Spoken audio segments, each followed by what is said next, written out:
Welcome back to Roots Music History. On this podcast, we talk about the stories behind songs and legends, as well as moments in history and history in the making. Sometimes. I haven't really done a history in the making episode in a while. When Queen released Bohemian Rhapsody in 1975, it defied every rule in the music industry. At nearly 6 minutes long with no chorus and a wildly shifting structure that blended rock, opera, and ballad, it was unlike anything that had come before it. And yet, it became one of the most iconic songs in music history. Written by Freddie Mercury, the song was shrouded in mystery, with lyrics that hinted at deep emotional, existential struggle, and a narrative that fans and critics have tried to decode for decades. The song was originally written by Freddie Mercury, who, over time, has vaguely alluded to the song being about relationships and, quote, a lot of nonsense. But what is the actual truth behind the song? In today's episode, we are doing a full-blown deep dive into Queen and the formation of the song Bohemian Rhapsody, as well as the various interpretations and actual downright conspiracies that have surrounded this song for decades. So first of all, who is the man behind it all? Freddie Mercury was originally born as Farrokh Bulsara on September 5th, 1946, in Stone Town, which is an island off of what is now Tanzania. His parents were originally from India and practiced a religion called Zoroastrianism. Zoroastrianism is one of the oldest religions in the world. As of current day, it is also one of the smallest religions in the world, with only an estimated 100 to 200,000 followers as of 2025. It dates back over 3,000 years and was founded by the prophet Zoroaster in what is today known as Iran, but back then was Persia. The core belief of the religion is centered around one god named Ahura Mazda, who represents all that is good and just. The religion teaches that life is a constant struggle between the good, the truth and the light, and the evil, the lies and the darkness. It stresses how all humans are expected to choose the path of righteousness, which is basically the foundation of any religion out there. But because this religion is so ancient, there are and were various traditions that Freddie Mercury and his family likely partook in, one of them being the Zoroastrian practice of purity and cleanliness. I can never say that word right. They believed this was essential to remaining in a high spiritual discipline and treated personal hygiene as a spiritual ritual in itself. There's also something called a kusti, which is like a sacred cord that they would tie around their waist during daily prayers. And they were required to pray 5 times a day. Now, even though his family were practicing Zoroastrians, they also wanted to be sure Freddie got a good education, even if that meant sending him to schools centered around other religions. Freddie started off attending an English-speaking primary school in Zanzibar. Then around 8 years old, his parents decided to send him to a British-style boarding school, which is where Freddie spent his most formative years. This was a Catholic boarding school. He attended this school from 8 years old to 17 years old, and it was here that he abandoned his birth name Farrokh, and started to go by Freddie. And also here, he discovered his love for music. I really don't think Queen would have been everything it was had Freddie Mercury not had this Catholic boarding school experience. If you look at a lot of the Queen lyrics, and this is something people are actually continuously trying to decode, a lot of the Queen lyrics center around Jesus and themes of Christianity. And people are like, where did this come from? But you have to know that he was exposed to Christianity and Catholicism and Western music at this Catholic boarding school. He also, during his time in school, loved to play tennis and boxing. So he was a very diverse child. But that doesn't mean he had a huge diverse group of friends by any means. In fact, Freddie admits he was bullied quite a bit by his peers, and he felt like the headmaster of the school was always chasing him, like he was always in trouble. When Freddie was 13 years old and still attending this Catholic boarding school, he formed his very first band called the Hectics. The Hectics would play together for 3 years. Bruce Murray was the lead vocalist and guitarist, not Freddie, surprisingly. Freddie played piano mainly and also would play guitar. I think the band had to break up because political unrest broke out in Zanzibar in 1962 when Freddie would have been about 16 years old. This political unrest forced the family to move from Zanzibar to England. Once in England, Freddie finished his high school years at Isleworth Polytechnic before being accepted to an art college where he decided to study graphic design. While Freddie was a student at the art college, he met a man named Tim Staffel. Tim was also a student there and was also a lead singer and bass player for a band called Smile. Smile needed band logos and posters, and Tim asked Freddie if he would be willing to design some of the logos for them and make their posters. Freddie didn't hesitate to agree to this. After all, it was the perfect job for him, considering it combined both his passions, graphic design, and music. When Freddie wasn't studying or working for Tim's band, he also played in a few local bands himself. He became really good friends not only with Tim, but with the other band members of Smile too. Brian May, who played guitar, and Roger Taylor, who played the drums. In 1969, Freddie graduated with a diploma from the art college and started hanging out more and more in the music scene in London, specifically frequenting Kensington High Street, which was a very popular strip in the downtown area of West London. And at 99 Kensington High Street, there was a little boutique named Biba, or Biba. I'm not sure how it was actually pronounced. A woman worked there, though, and her name was Mary Austin. Now, around this boutique were all sorts of cafes and record stores. It was just a very cool mix of fashion and glamour and rock and roll. And one day, Mary Austin and Freddie crossed paths on High Street, and the two of them instantly hit it off.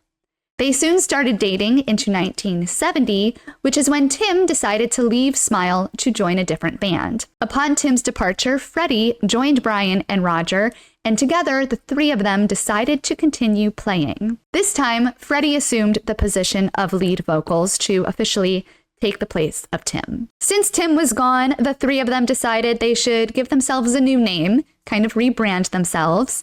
And it was Freddie who came up with the name Queen. He said, "I thought up the name Queen. It was just a name, but it's very regal, obviously, and it sounds splendid." Those were his exact words. He also said that it was a strong name, very universal and immediate. He said, quote, "I was certainly aware of the gay connotation, but that was just one facet of it." Brian and Roger apparently were not totally sold on the name Queen, but Freddie convinced them it was royal and majestic and strong and easy for people to remember, and also easy to brand. Because remember, Freddie had an art degree and a talent for creating posters and marketing materials, and Freddie knew that there was a huge marketing opportunity with a name like Queen. So eventually, Brian and Roger agreed, and the band was officially rebranded as Queen in 1970. They started playing local gigs around London, and their music was obviously heavily influenced by Led Zeppelin, The Who, and even Jimi Hendrix. They would just play locally for about 3 years, which I kind of joke is like a decade in band years. You know, you think about dog years to human years, band years to human years. And 3 years is a long time for a band to stick together and just play locally, if you think about it. Now, during these 3 years, they were also laying down quite a few demos, albeit in very small studios, whenever they could really just afford to do so. Now, although these years were very bare-boned for them, they were unknowingly laying the groundwork for some of the best songs in rock and roll history. There were 10 songs that they created over these 3 years, leading up to the release of their first album in 1973. Out of these 10 songs, 4 of them Freddie had written all on his own, arguably 5 if you count Liar. How many fingers am I holding up? 5.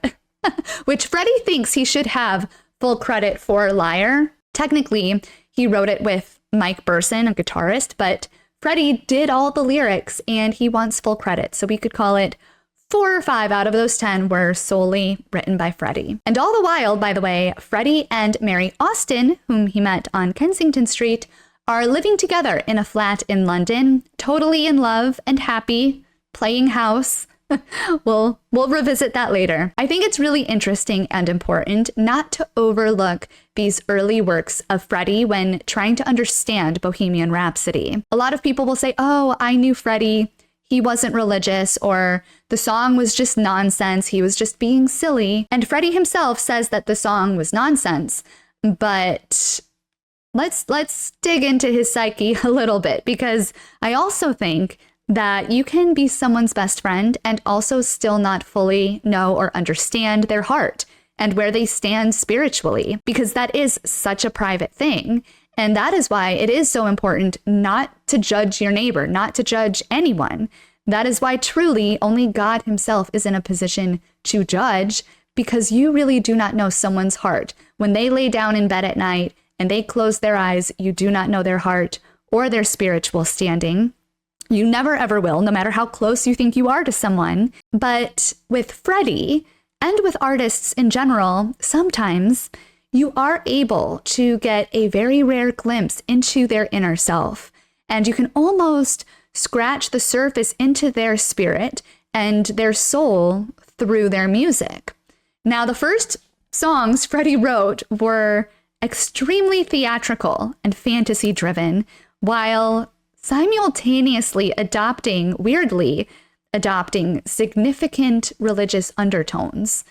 So My Fairy King, for example, starts by taking you out of like your current realm of life. I mean, just the guitar riff alone, just the first few notes, takes you out of this universe into this mythical environment with horses that have wings and rivers that are wine. And you can feel yourself in this guitar riff forest. But then there's this king, this ruler who sees everything. He is omniscient and he controls everything. He rules the air and he turns the tides. And most importantly of all, this ruler can do no wrong, only right. Very much so, the lyrics of this song are very much so painting the image of God, or in the Zoroastrianism belief, painting the image of their one and only honored god, Ahura Mazda. And then the song, My Fairy King, takes a very dark turn, and suddenly humans are introduced in the form of like pure evil. You look at the second verse and it begins, "Then came man to savage in the night, to run like thieves and to kill like knives, to take away the power from the magic hand, to bring about the ruin to the promised land." Like, that is some heavy stuff. It's an extremely powerful juxtaposition to how the song began. And it gets worse, because now the fairyland is gone and we are faced with straight up heaven and hell. It even reads explicitly, "Fire burning in hell with the cry of screaming pain. Son of heaven, set me free and let me go." So now we're not talking about a mythical god anymore, if we ever were. Now we are truly believing there is a son of heaven, which would be none other than Jesus Christ. And we are believing only he has the ability to set someone free from this hell and from this turmoil. So this is the first song we get from Freddie Mercury, a Zoroastrian who it seems believes there has to be a son of heaven. Unless, of course, he writes this in a sarcastic and mocking tone. I mean, after all, while singing about screaming pain in hell, the music does remain quite upbeat, which can make you question whether he is sincerely God-fearing. And then let's look at Great King Rat. This song was also released in 1973 on the same album. And in general, the term King Rat historically holds the context of a leader, typically a leader of a lower caliber of people, someone who rules and thrives in a very harsh environment. And this type of ruler is not the type of ruler who is true and who is just. This type of leader is someone who dominates like through purely manipulating others and through just unholy acts. unholy tactics in general. And the song Great King Rat also speaks to that and speaks to man being evil and sinning a lot. Both Great King Rat and My Fairy King were toward the top of side 1 of the very first album released by Queen.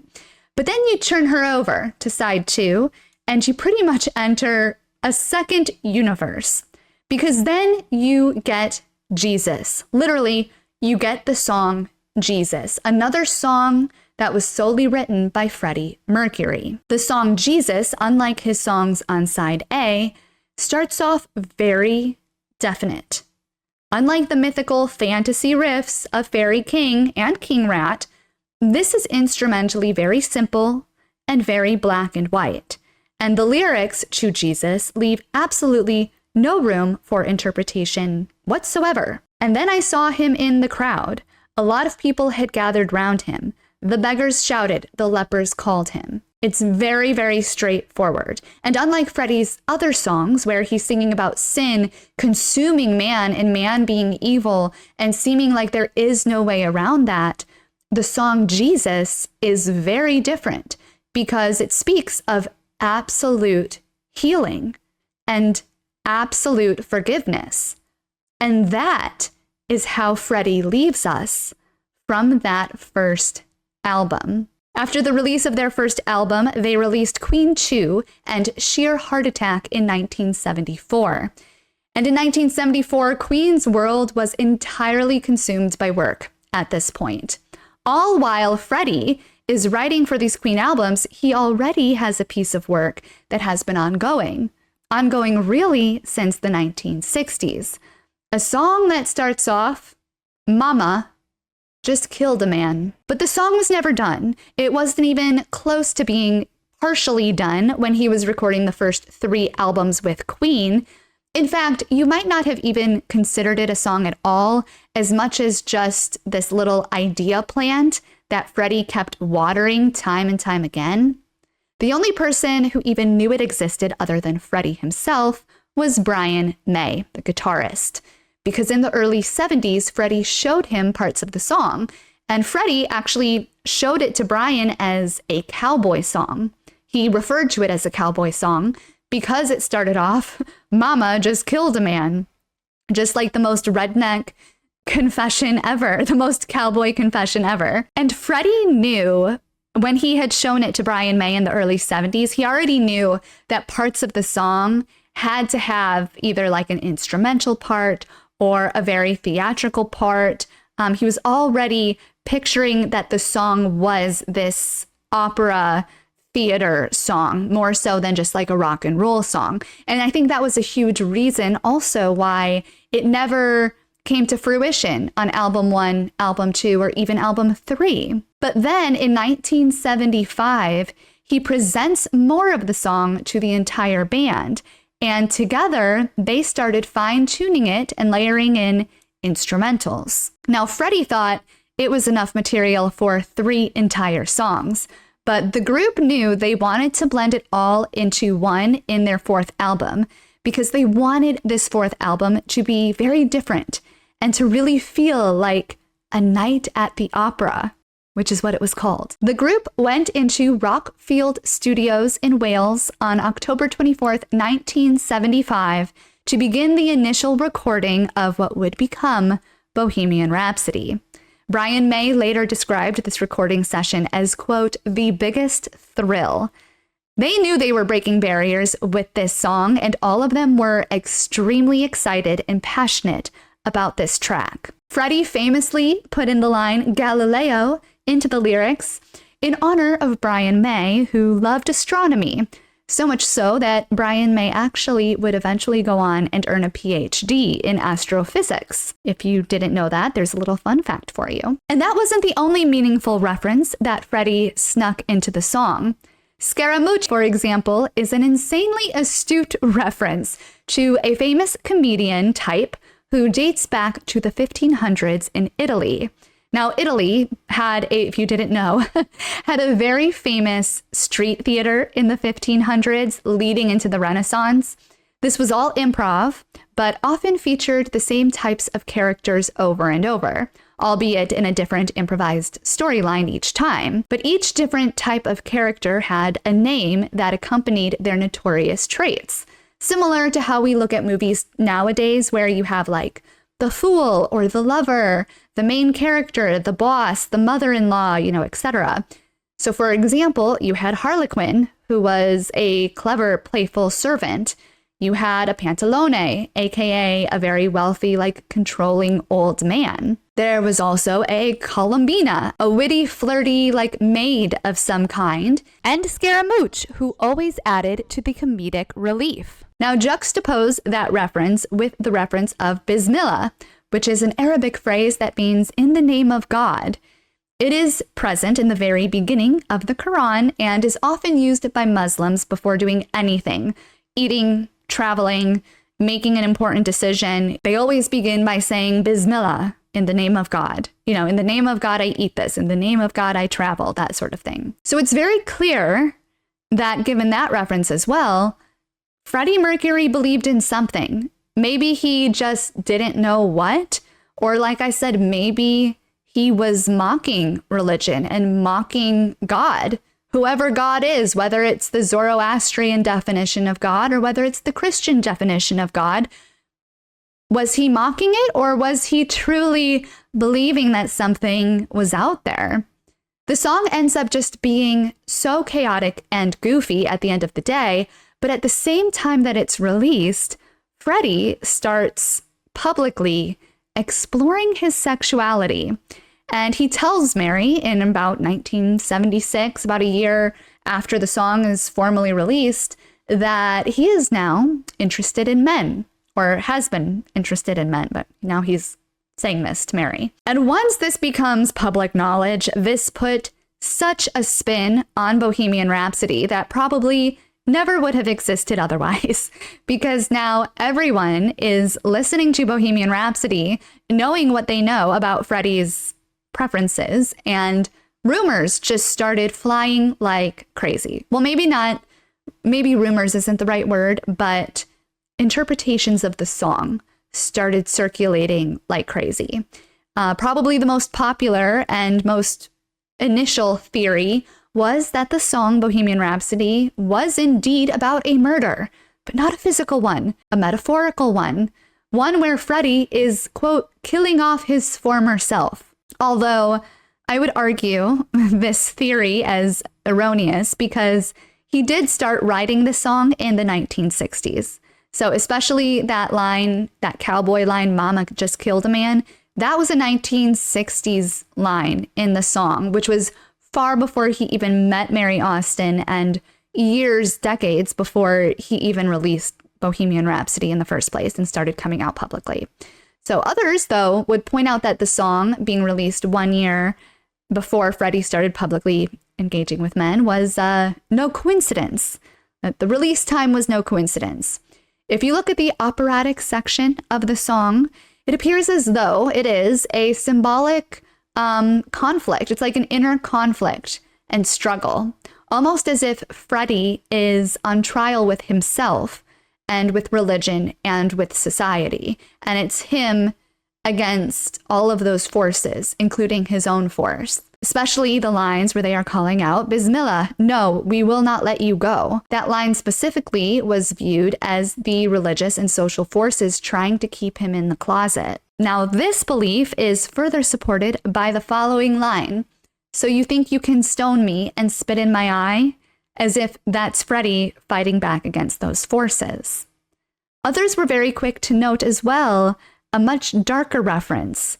Beelzebub, for example, being a satanic reference of a demon associated with the devil. So while these interpretations of various degrees are running wild, many others stressed that Bohemian Rhapsody isn't about anything, and you should stop trying to make it about something. Stop trying to make fetch happen. Freddie said in an interview, quote, "It's one of those songs which has such a fantasy feel. I think people should just listen to it, think about it, and then make up their own minds as to what it says to them. So this anti-theory theory suggested that the song was intentionally abstract, emotional, and non-literal, more poetry than puzzle, if you will. But it is then disputed amongst many because his bandmate and good friend, Brian May, also gave an interview where he said he thought the song was quite personal to Freddie, or quite a personal reflection of Freddie, something to that effect. At the end of the day, the mystery around Bohemian Rhapsody is part of its magic. Freddie never explained it, and that's why it invites endless theories, from the heavenly symbolic to the downright spooky. So I'm curious to know what you think, especially now knowing more about Freddie's childhood and earlier songs. Do you think Freddie was a God-fearing person and that was being displayed in his music? Or do you think he was actually mocking religion and mocking everything holy and sacred? Do you think the release of this song was coincidental to the turn of events in Freddie's public life? Or do you think it was intentional and that Freddie was trying to speak to the world in ways he never would have known how to otherwise, if not through music? One thing is certain. Bohemian Rhapsody will continue to impact society, not just as a song, but as a cultural staple that defies time, genre, and explanation. Its unconventional depth will continue to remind artists that drawing outside the lines maybe isn't as scary or forbidden as they may think. And here we are, decades after its release, and Bohemian Rhapsody still somehow resonates with everyone who hears it, not just because of what it could mean, but just simply because the song dares to be unapologetically itself. If you like this type of content, please don't forget to hit the thumbs up button and subscribe to the channel. You also have the option to give the channel a super thanks. A super thanks is a button at the bottom of the play bar that allows you to donate any amount of money that you would like to the channel. And of course, I will see you on the next Roots Rockumentary. Hungry for the road all my life, thirsty for adventure all my youth, chasing all my